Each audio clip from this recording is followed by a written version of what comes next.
Kumusta? Nandito na si Jennifer. May naiisip ako ngayong umaga na nais kong ibahagi tungkol sa mga paghatol.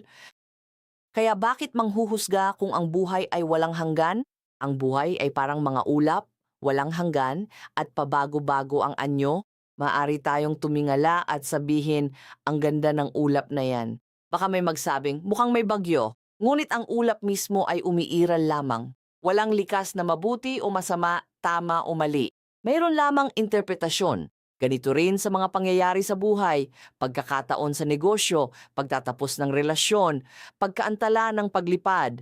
Ang isang kritikal na sandali ay maaaring maging kalayaan para sa isang tao at pagkawasak naman para sa iba. Kaya kung ang lahat ay perception, saan ito galing? Nabubuo ito sa pagkabata, kultura, emosyon, mga sugat, trauma, edukasyon at mga paniniwala, pati ang ating mga takot. Ang perspektibo ay alaalang nagbibigay kahulugan sa ngayon. Hindi natin nakikita ang tunay na buhay. Nakikita natin ang buhay kung ano tayo dahil karamihan ay di malayang nabubuhay sa mga lumang emosyonal na bakas. Tumutugon sila sa kasalukuyan gamit ang lente ng kahapon. Kaya maaring magkasama ang dalawa pero nasa magkaibang realidad. Ito ang pinakamahirap na sitwasyon sa relasyon ng mag-asawa kapag pareho silang naglalaban para sa sarili nilang realidad. Ngayon, tingnan natin ang paghatol. Saan nga ba nanggagaling ang paghatol?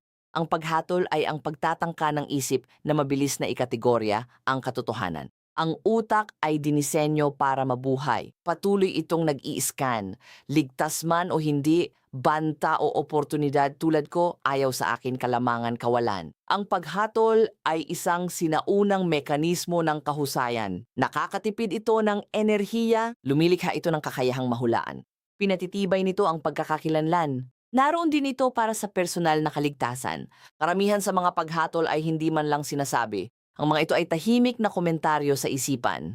Bakit? Dahil ang ego ay nangangailangan ng sanggunian. Sa pamamagitan ng paghatol sa isang bagay bilang mas mababa sa banayad itong nararamdamang higit sa paghusga sa isang bagay bilang mali. Pakiramdam mo ay tama ito. Pinapatatag nito ang pakiramdam ng sarili. Pinoprotektahan din ng paghatol ang sistema ng paniniwala. Kapag hinahamon ang ating pananaw, agad tayong humuhusga, hindi dahil masama tayo, kundi dahil sa kawalan ng katatagan.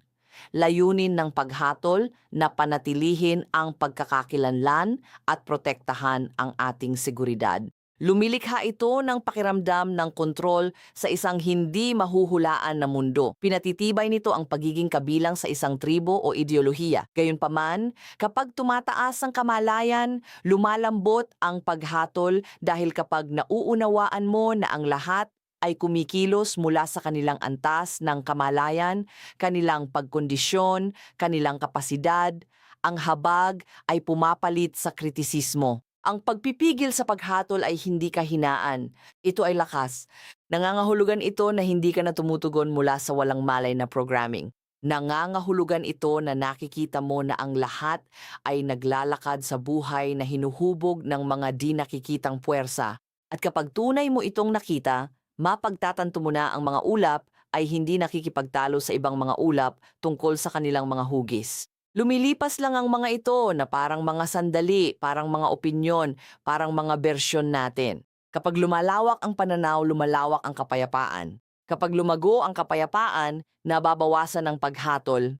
Tandaan kapag bumababa ang paghatol, nagsisimula ang kalinawan.